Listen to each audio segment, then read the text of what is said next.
Welcome back to the Deep Dive. Today, we're looking at a stack of sources that really challenge one of the most ingrained ideas in our collective memory, the concept of sacrifice. Right. And we have this narrative we fall back on, especially for historical moments of great choice. A very clean one. Exactly. Clean, comforting. We always repeat that phrase, our ancestors were not afraid to die. And that's a powerful statement, for sure. But it's been repeated so many times that it risks becoming this convenient, almost meaningless slogan. And that's where our sources come in. They challenge this comfortable idea by asking a much harder question, a much more rigorous one, straight out of Stoic philosophy. Which is, what do they actually fear more than death itself? That is the core mission of this deep dive. We are peeling back the layers on sacrifice, not through the easy lens of raw emotion or national pride. No, this is through the intellectual discipline of Stoicism. We're drawing on figures like Marcus Aurelius, on Seneca. And the argument they present is just so powerful. It's that when a society romanticizes or, sanitizes historical sacrifice, we strip away its humanity. And critically, we absolve ourselves, the living. Yes, that's us, the beneficiaries of that sacrifice. We absolve ourselves of our own current painful duty.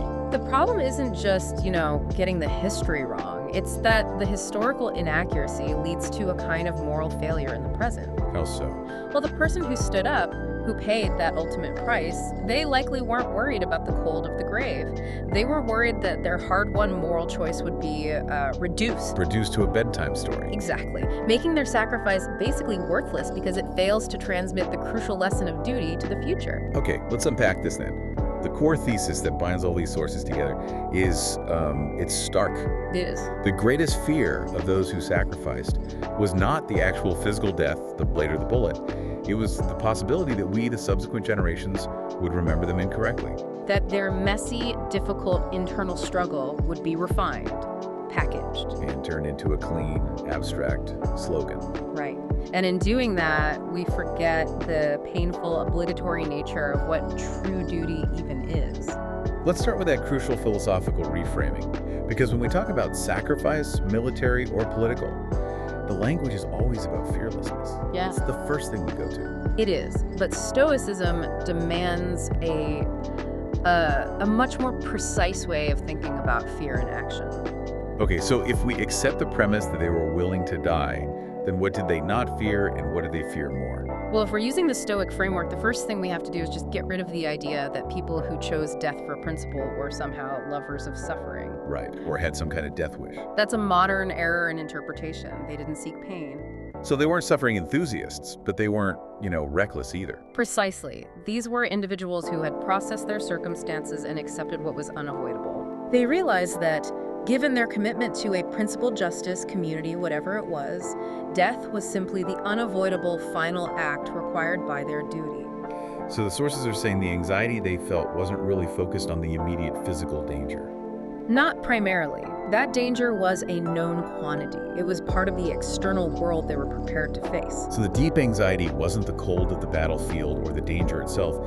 It was this silent and prolonged possibility, as one source puts it. The possibility that we, the living, would misremember how they lived, how they struggled, and what that act truly cost them internally. It's a fear of being betrayed, but not by your enemies. By your own historical narrative, by the convenience of it. Exactly. And this anxiety comes straight from the Stoics' dedication to integrity in the action itself.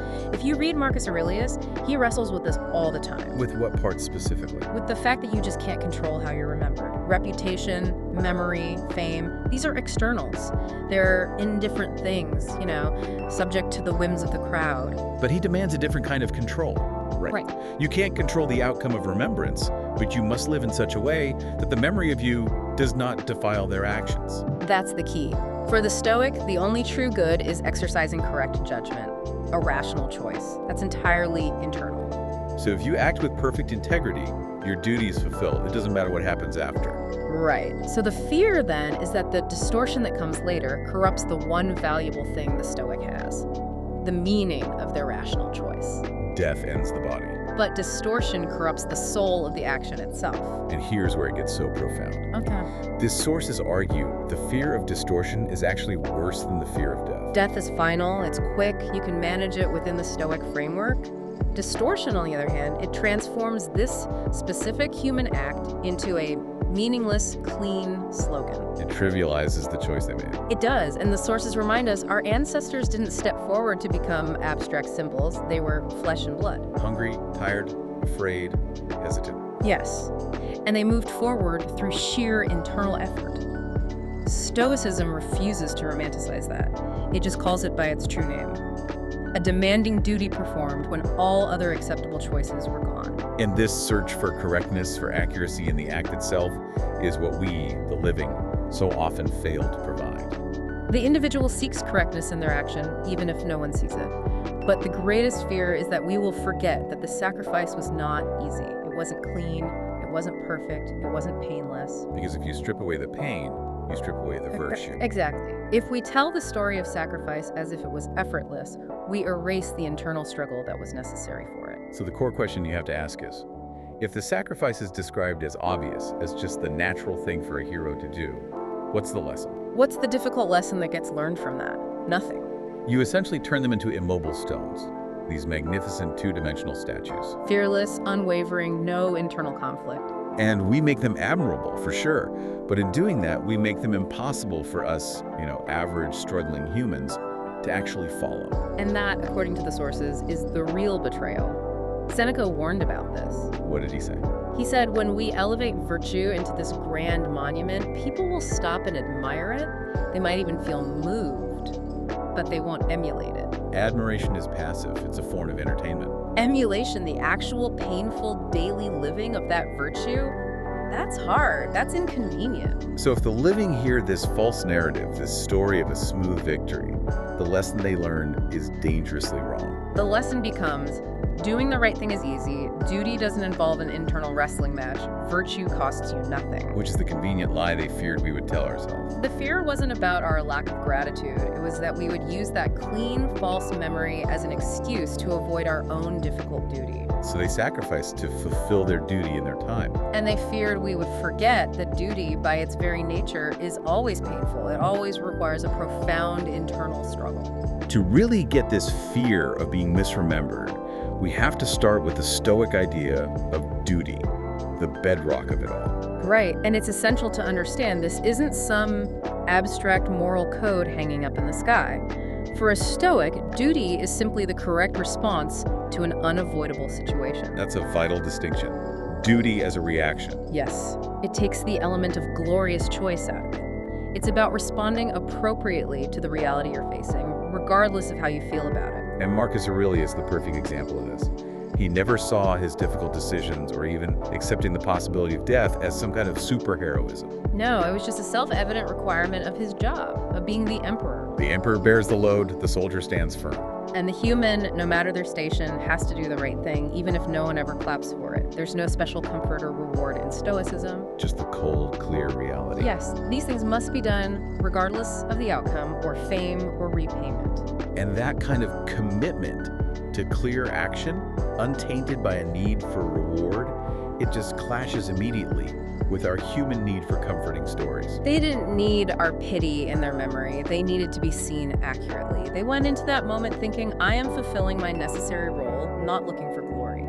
Seneca said that virtue doesn't lessen a person's pain, right? Yeah. It just gives them the strength not to run away from it. Exactly. The struggle is the measure of the virtue.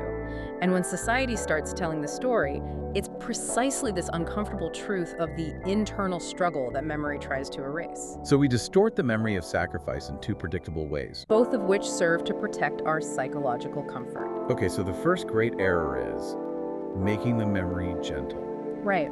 We remove the courage by removing the fear. This is where we retell the story as if the ancestor just left with a smile. No hesitation, no doubt. And the Stoic objection to this is profound. The sanitization doesn't just clean up the story, it fundamentally destroys the moral lesson. Because if you erase the fear, you erase the most important quality, which is the capacity to endure while you're afraid. Without fear, there is no courage. And that leads to that brutal question. If sacrifice isn't painful, why should we honor it? And why should we struggle to emulate it? If the ancestor was genuinely fearless, their action was either robotic or reflex, or maybe even reckless. It wasn't a courageous moral choice. Courage is the rational choice to act even when your mind is screaming at you to retreat. By telling the story of effortless action, we strip the ancestor of their moral agency, and we teach the living that virtue has no internal cost. Which flows right into the second great error, making it superhuman. Yes, society tells the story that they were just better. Inherently superior, born to sacrifice, they were just different from us. And this is a very subtle, but very effective way to evade our own moral responsibility. It's an escape clause. By framing the sacrifice as superhuman, the living grant themselves a release from having to compare themselves. If those heroes were a special other species, as Aurelius would say, then we don't have to face that really uncomfortable question. What would I, as a flawed, ordinary person, do in that situation? That is the psychological escape clause. And Aurelius constantly reminded himself not to see his predecessors this way. They ate, they slept, they worried, they hesitated, just like us. The only real difference was that they had trained their minds not to let fear dictate their final actions. So by using this superhuman narrative, we don't honor them. We just give ourselves a luxurious release from our own duty. We can admire the perfect marble statue, feel moved, and then go back to our lives. Morally satisfied without ever confronting our own capacity for painful struggle. This is exactly the kind of comfortable lie the sources say they feared we would tell ourselves. So the fear wasn't just being forgotten, but that this sanitized superhuman memory would be used by us to avoid the hardest question of all. If duty calls my name today, will I stand up or will I find a convenient excuse? Stoicism is just uncompromising here. Collective grief is easy. Crying for a day is easy. Living right for years, aligning with a painful duty in all your small daily actions, that is brutally hard. The silent betrayal, then, isn't forgetting the name. It's fundamentally misinterpreting the act. They're remembered as painless statues, and that memory is used as an excuse for the living to do nothing. Stoicism calls this a silent betrayal, betraying the principle of duty by making the memory of it harmless. And that's the sobering realization. If sacrifice is misunderstood, the transmission of duty is broken, and their greatest fear becomes reality. We've covered the philosophical fear. Let's pivot to the social mechanics of this, because it's not usually a malicious thing, right? No, not at all. It's about a deep-seated collective need for psychological convenience. Marcus Aurelius understood this.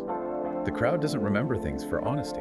The crowd remembers for convenience, to make the present moral landscape easier to navigate. Collective memory gets pulled off course by our need for what one source calls spiritual self-protection. And the sources lay out 5 core mechanisms for how society does this. The first is the most visceral.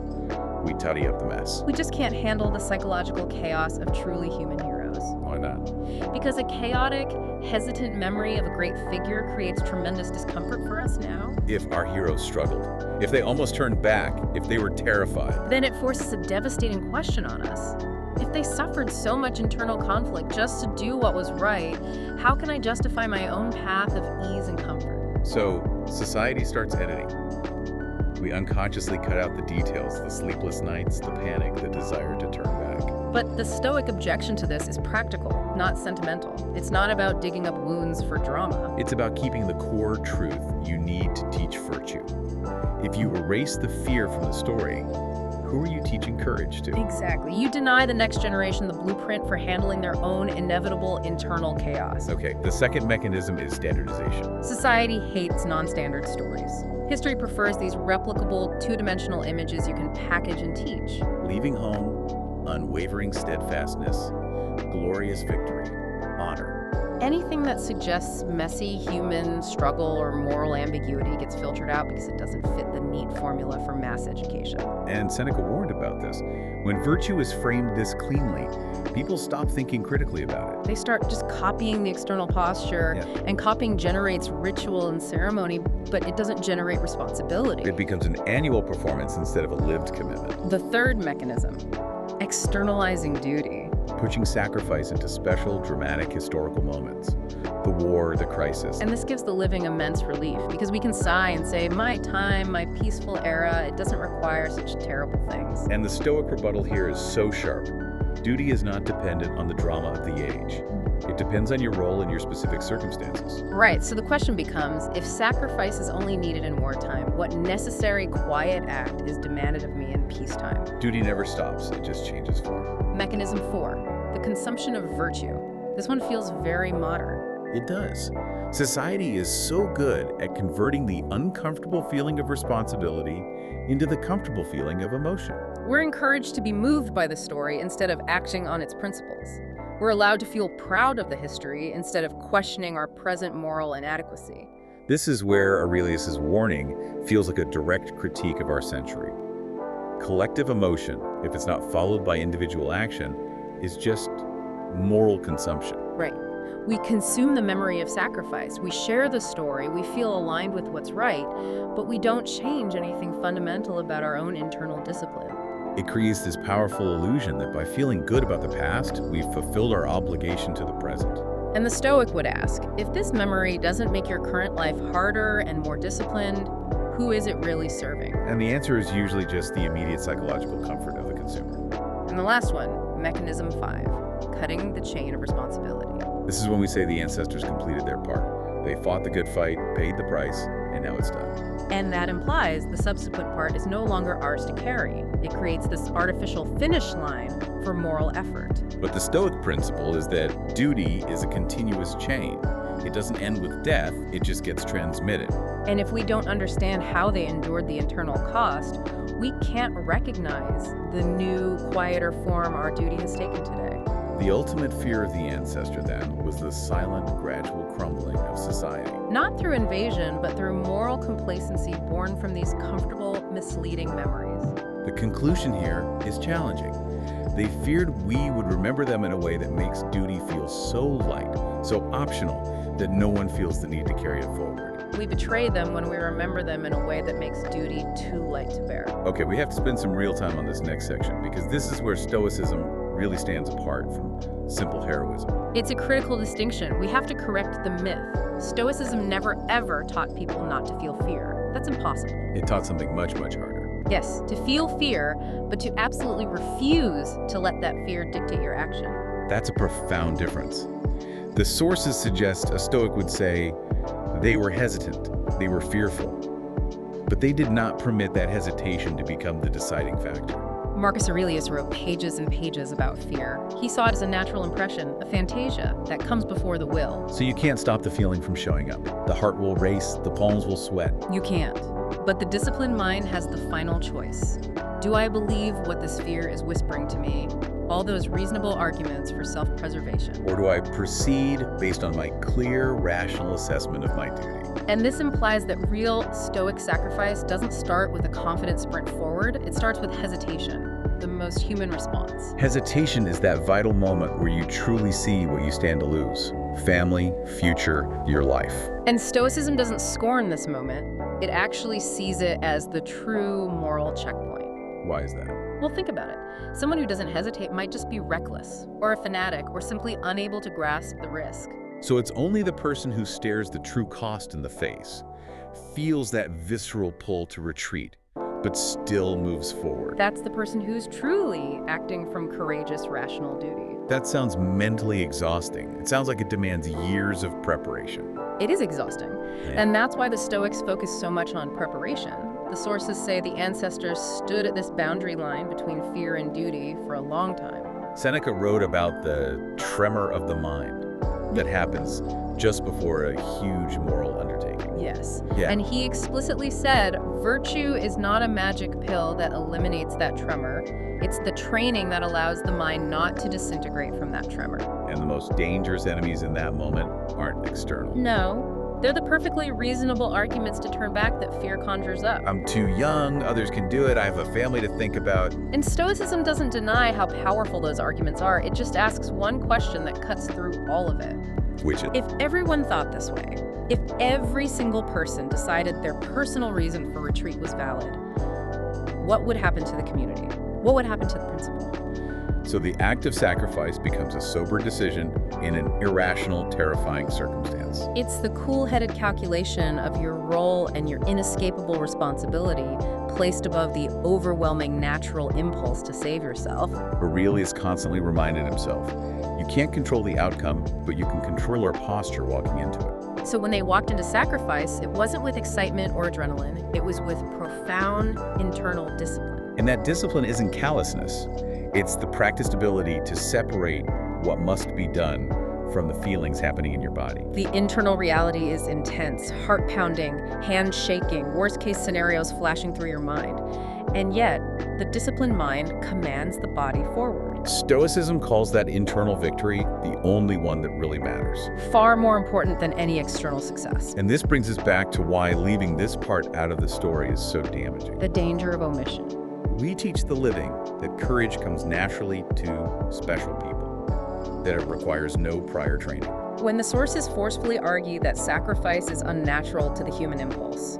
And because it's unnatural, it requires immense, sustained discipline. If sacrifice doesn't require discipline, why can't we all do it when it's called for? The sources say it's because we've forgotten the blueprint for moral training. The ancestors feared we'd remember the spectacular final act, the death, but forget the years of quiet, internal war that came before it. And that forgetting is what leaves us unprepared for our own duty. They sacrificed not because they were fearless, but because they trained long enough and hard enough not to let fear make the final decision for their duty. The sources are clear that misremembering sacrifice isn't just a historical problem. It has an immediate effect. It poisons the way the current generation views its own responsibility. Stoicism believes moral decline starts the moment the standard of conduct is fundamentally misunderstood. And if you grow up on these clean, bright, easy-to-swallow stories, where the heroes were inherently fearless and special, it fosters this dangerous idea that doing the right thing is the job of the extraordinary, not the job of oneself. Aurelius would have seen that as a moral education disaster. It makes duty seem like an abnormal requirement. Something to be admired, but that you're entitled to avoid. Which leads directly to our first consequence: moral complacency in small, daily decisions. This is where the rot begins. We get used to asking, is it absolutely necessary for me to do this? Has someone else done it? Will it really matter if I don't? These questions seem rational, but duty, as the sources remind us, is almost always quiet and inconspicuous. The ancestors acted in what's called the moral blind zone, where results weren't guaranteed. And the current generation, having only heard the heroic ending, demands guaranteed results and complete clarity before accepting any responsibility. That's a structural failure of discipline. Consequence 2, collective evasion. By linking sacrifice only to grand, violent moments in history, we can comfortably conclude that collective duty is complete. We honor the past with our words, but we retreat from the present with our inaction. But Aurelius insisted that every person bears a share of responsibility for the community's order. No generation is exempt. But when memory suggests the ancestors finished everything, our present duty just shrinks to a personal optional choice. And civic consciousness fades away. Consequence 3, blindness to current sacrifice. If you only know the idealized, spectacular image of sacrifice, you're fundamentally incapable of recognizing the quiet, necessary sacrifices happening right now. The person maintaining discipline silently at a hard job. The person refusing a small, tempting personal gain for principle. These contemporary acts don't look like marble monuments, so they're dismissed. And Seneca's insight is crucial here. Virtue is often quiet and lonely. If we only honor dramatic sacrifices, we become morally blind to the subtle, ongoing ones that actually sustain society. Okay, consequence 4 is particularly relevant today. The demanding, non-bearing ethic. This is where the next generation becomes highly skilled at demanding sacrifice from others. Citing ancestors, citing history, to pressure their peers or political opponents. But they instantly look for excuses when the price is due from them personally. It's a profound moral hypocrisy. And Aurelius's self-reflection is the antidote. Am I demanding this of others, or am I preparing myself to bear the cost first? When sacrifice is remembered wrong, it stops being a mirror and becomes a cheap moral weapon. And the final consequence, the long-term erosion of internal discipline itself. Stoicism's greatest gift is transmitting the ability to choose right when no one is forcing you to. If we forget that sacrifice requires years of training, we wait for a big emotional trigger or a crisis to motivate us. But duty doesn't wait for emotion. And the ultimate question is, if we don't train ourselves in the quiet of peacetime, where will the strength come from when circumstances suddenly demand everything? This is the profound fear realized. The next generation lives in too much comfort, their standard for moral effort is too low, and they've forgotten what it truly requires to place principle over self. The Stoic framework forces us to redirect all of this sharply back onto the present moment. The question isn't, do we respect our ancestors? No. The question is, are we using that memory to live a more disciplined life today or merely a more comfortable one? Aurelius said the past is only valuable if it actively trains the present.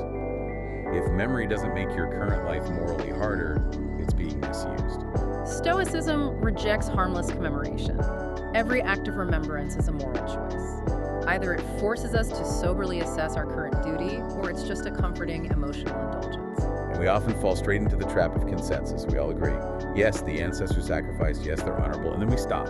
And that agreement is where we successfully evade the real hard work. Stoicism diagnoses this as moral laziness. We satisfy ourselves by just agreeing with the right position in words. Seneca warned about this. Many people think they live virtuously just because they approve of virtue. Approval requires no sacrifice. Action does. Another key evasion is weaponizing memory. We turn past sacrifice into a measuring stick to judge others harshly. Demanding endurance and principle from them, but rarely using that same memory as a mirror to ask ourselves, what personal, painful inconvenience am I enduring for the right thing this week? A just person, according to Aurelius, has to demand things of themselves first. When memory is only used for public pressure, it ceases to be a heritage. It just becomes a cheap moral tool. And we have the modern lure of content. We love turning sacrifice into something we can share, reenact, be publicly moved by. But emotion doesn't train the will. It provides temporary stimulation, a quick moral hit that fades. So the uncomfortable question the Stoics would ask is, if absolutely no one were watching, would I still maintain this discipline? The ancestors often sacrificed in obscure situations with few witnesses and no guarantee of recognition. If our responsible behavior depends on visibility, we're fundamentally misremembering how they lived. We also habitually externalize duty. We blame large systems, politics, circumstances. But Stoicism insists that duty always begins right where we stand, in our immediate sphere of influence. Aurelius didn't wait for a perfect empire to act responsibly. Exactly. And the sources say if we only remember the ancestors to long for a better society, without carrying our small part of the current burden, we turn memory into an unfulfilled promise. We're using the past to escape the present. So the final check is a sobering one. If those ancestors saw our lives today, would they see a continuity of principle and discipline? Or just comfort wrapped in a thin layer of easy gratitude? We betray them when we use the memory of their sacrifice as the emotional shield that allows us to evade duty in the very lives they secured for us. Ultimately, Stoicism provides a pragmatic posture for living correctly, not a theology of mourning. Exactly. The legacy they truly wanted to leave wasn't a society that just performs gratitude rituals. It was a generation that understood that duty doesn't magically vanish when the crisis ends. It just transforms. Aurelius captured this perfectly. We don't choose the era we're born into, but we always choose how we stand in that era. They didn't demand we replicate their specific dramatic sacrifice. They knew circumstances change. Their fear was that we would use the difference in circumstances, our relative peace and prosperity, as a justification for not carrying any heavy duty at all. The Stoic promised land isn't a land of eternal ease. It's a land where duty is recognized, understood, and practiced quietly, daily, with uncompromising consistency. And this promised land teaches us to never shirk the small responsibilities, not abandoning your post when the job gets tedious, not compromising principle for small personal gain, not remaining silent when you see a small wrong just because speaking up is inconvenient. This is the silent continuity of sacrifice. No medals, no monuments. Just repeated, painful internal discipline in every unseen decision. Seneca said virtue doesn't need an audience. It only needs consistency in those unseen choices. And this legacy comes with a really uncomfortable requirement. The refusal to use the ancestors' memory to demand sacrifice from others. The sources call this the most sophisticated insult-turning sacrifice into a moral whip, instead of a mirror for self-reflection. So the ultimate test is this. If history and their names were never mentioned again, would we still maintain our principles? If the answer is no, then memory has failed its crucial function. Living with duty in peacetime is often harder than in war because the external pressure is gone. Aurelius warned that the most dangerous thing is laxity when no one is checking. The ancestors feared that when the external pressure of conflict vanished, the internal discipline of the next generation would vanish right along with it. This legacy doesn't make us proud, it makes us sober. It doesn't give us the easy feeling of being on the right side of history. It forces us every day to live up to the painful price that has already been paid for our ease. We've spent this deep dive exploring the huge gulf between honoring sacrifice with cheap emotion and honoring it with costly, consistent internal discipline. And I think the most valuable insight here is that the purity of memory isn't just a historical footnote for the dead. It's a vital, uncompromising moral imperative for the living. The ancestors feared we would live in such peace and comfort that we'd forget that all peace has to be constantly maintained. Not by grand gestures, but by unyielding internal daily discipline. That is the true, non-negotiable cost of the legacy they left us, a cost we are responsible for bearing today. So if the sacrifice of the past doesn't force you to be more disciplined, more honest, and less compromising with yourself in your small daily choices today, then we have to ask the difficult Stoic question: what exactly are you remembering them for? We leave you with that challenging thought for your own deep dive.